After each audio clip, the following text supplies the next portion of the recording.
ناظرین، جو انفارمیشن اس ویڈیو میں دی جائے گی کوشش کیجئے گا کہ اسے دل کی کتاب میں لازمی نوٹ کر لیں، کیونکہ یہ انفارمیشن زندگی بھر آپ کے کام آنے والی ہے۔ ویڈیو کو لائک اور شیئر کر کے اپنی محبت کا اظہار ضرور کیجئے گا تاکہ آپ کا اور ہمارا رابطہ بنا رہے۔ اللہ فرماتا ہے کہ میں انسان کی شارک سے زیادہ نزدیک ہوں، انسان جو کہ چاند پر بھی پہنچ چکا اور سمندروں کی گہرائی تک چلا گیا، مگر افسوس کہ یہ اپنی شاہرگ تک نہیں پہنچ سکا جہاں اس خالق حقیقی کی بے پناہ نشانیاں موجود ہیں۔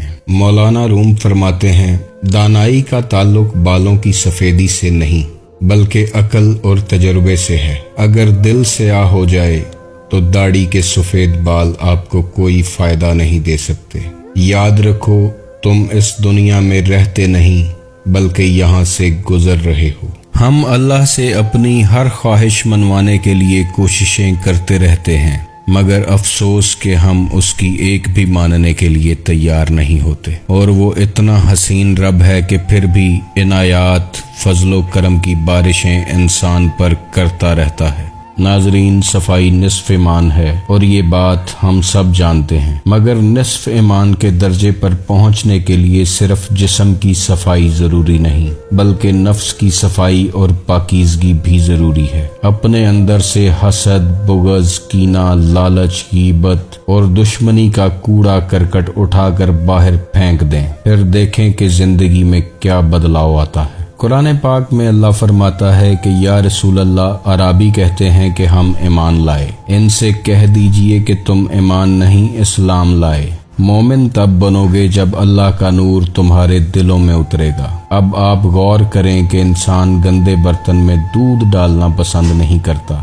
تو کسی گندے اور غلیظ انسان کے اندر اللہ کیسے اپنا نور ڈال سکتا ہے؟ اس لیے اپنے اندر کی صفائی انتہائی ضروری ہے۔ سورہ شمس میں اللہ نے 11 قسمیں کھانے کے بعد ایک بات سمجھائی ہے کہ بے شک وہ کامیاب ہو گیا جس نے اپنا نفس پاکیزہ کر لیا۔ ناظرین، یہ تو آپ جانتے ہوں گے کہ داڑھی رکھنا، مسواک کرنا، خوشبو لگانا، ستر ڈھانپنا سنت ہے۔ کیا آپ یہ جانتے ہیں کہ پتھر کھا کر دعائیں دینا بھی سنت ہے؟ بدلے کی طاقت رکھتے ہوئے بھی معاف کر دینا سنت ہے۔ اپنے لیے تو سب ہی دعائیں کرتے ہیں، کسی دشمن کے لیے دعا کرنا سنت ہے۔ اپنے بچے تو سبھی پال لیتے ہیں، کسی یتیم کے سر پہ ہاتھ رکھنا سنت ہے۔ اپنی بھوک کا احساس تو جانوروں کو بھی ہوتا ہے، کسی بھوکے کا پیٹ بھر دینا سنت ہے۔ اپنے دکھ، درد، پریشانیوں کے لیے تو ہر کوئی لڑتا ہے، کسی کے دکھ، درد، پریشانی میں